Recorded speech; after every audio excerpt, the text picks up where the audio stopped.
Hello জনগণ, কিতা খবর? সব আসনি বালা। ঘটনা হয়েছে গিয়া ও যে আসমান দেখ রায়, খুব সুন্দর আসমান। অত সুন্দর আসমান, এটা কিন্তু তুরাবা দেওয়ার বদলে যাইব। এটা ওয়েদারের মা বাপ নাই। এখন আমি আপনারে একটা ঘটনা কইমু। ঘটনা হয়েছে, জীবনে বহুতবার আমি টুইঙ্কেল টুইঙ্কেল কবিতা শিখছি, পড়ছি, কিন্তু কোনোদিনও কবির নাম আমি জানতাম না। কিন্তু ও বর্তমানে ওখন অত বছর বাদে আমি কবির নাম শুনছি, যেটা আমার নিজেরও দুঃখ লাগে। কতদিন বাদে এখানে আমি কবির নাম জানতে পারলাম। তবে আমি আফসোস করি না, শিক্ষার কোনো বয়স নাই, একটা কথা আমরা সবেও জানি। এখন কত স্কুলও পড়াইলা আমরারে ম্যাডামে।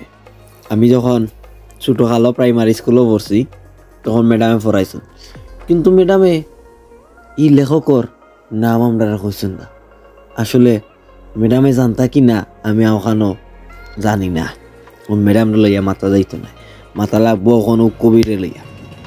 ওখান যে ভাস্কর্য আমি আপনারা দেখাইলাম, ও যে আমার সামনে, এই দুইজনে লাগি আপন বোন। আর ও আপন দুই বোন তাকে একজনে লেখছেন, যে লেখছেন তাইনোর নাম হইছে গিয়া জেনি টেইলর, মানে তাই একজন টেইলার্স আর কি। আচ্ছা যাই হোক, কারণ মেইন বিষয় হচ্ছে গিয়া এগু 1806 সাল কলচেস্টারে লেখা হয়েছে। এগুলো এগু ইংরেজি লুবাবি, এগুলো আরো 12টা ভাষায় রচনা করা হয়েছে। ও হয়েছে মেইন কাহিনী। আমি আসলে অত সুন্দর করে প্রেজেন্টেশন করতে পারি না। আমি কোনো ভিডিও দেখাইয়া দিলাইরাম, ওগু সবে পড়িলাম, আর লাস্টে দিকিয়া দেখে লইতে পারবাই তাইনোর নাম।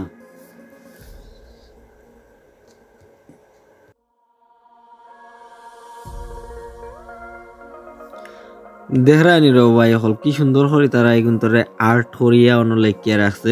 এটা উঠতো না অত সহজে, এটা খুব সুন্দর করে আর্ট করিয়ে লেখা, সিলভারের লাখান ফাতর, মার্বেল ফাতরের উপরে লেখিয়া রাখছে তারা এটা। আর জিনিসটা খুবই সুন্দর, এখানেও বাস্তবে দেখলে আরো ভালো লাগে। যাই হোক, আপনারা লাগিয়ে আমি ছোটোখাটো ভিডিও বানাই, আপনারা লাগিয়া আবার আমার নিজের লাগিয়ে আমার নিজের মেমোরিজ আমি দৌড়িয়ে রাখি, ভিডিও করে আমি আমার আপলোড দিয়ে রাখি। আবার অনেকে মনে করবা আমি এটা থেকে ডলার পাইলেইরাম।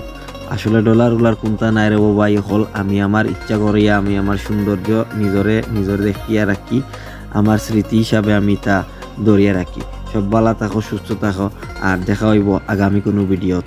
আল্লাহ হাফিজ।